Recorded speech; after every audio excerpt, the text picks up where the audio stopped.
Degrees will get more expensive as the Turnbull government hits universities with $2.1 billion in cuts and unwinds the demand-driven system that ushered in a student boom at tertiary institutions. The government will freeze the amount it pays to universities for 2 years, before moving to a competitive system in 2020 with funding increases capped at the growth rate of the working-age population.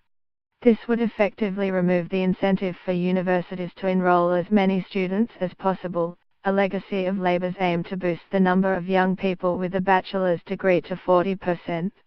Under the changes announced on Monday, students would have to begin repaying their student loans when they earn $45,000, instead of $52,000. There would also be a lifetime limit on government assistance of $104,440 for most students, and $150,000 for medicine, dentistry and veterinary science students. The revamped savings package cuts about $550 million less than the changes proposed in the May budget, which could not pass the Senate. The government has largely found a way around that roadblock, as freezing payments to universities can be done without legislation. However, changes to the loan repayment threshold will require Senate approval. The Turnbull government views the Gillard government's demand-driven system as a failure. Recently released figures show the subsequent student boom has evaporated, with only 1.6% more applicants in 2017 than last year, essentially in line with population growth. The number of places offered by universities was stagnant at just 0.1%.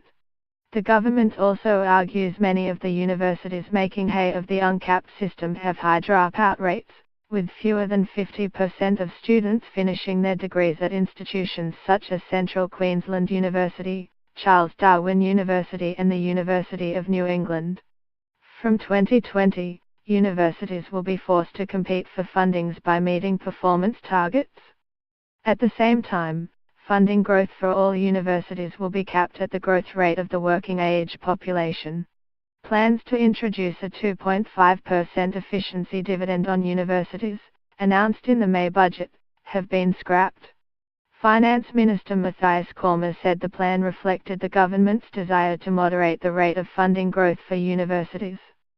Funding remained at record highs in dollar terms, but the cost and quality of the system must be sustainable for future generations, he said.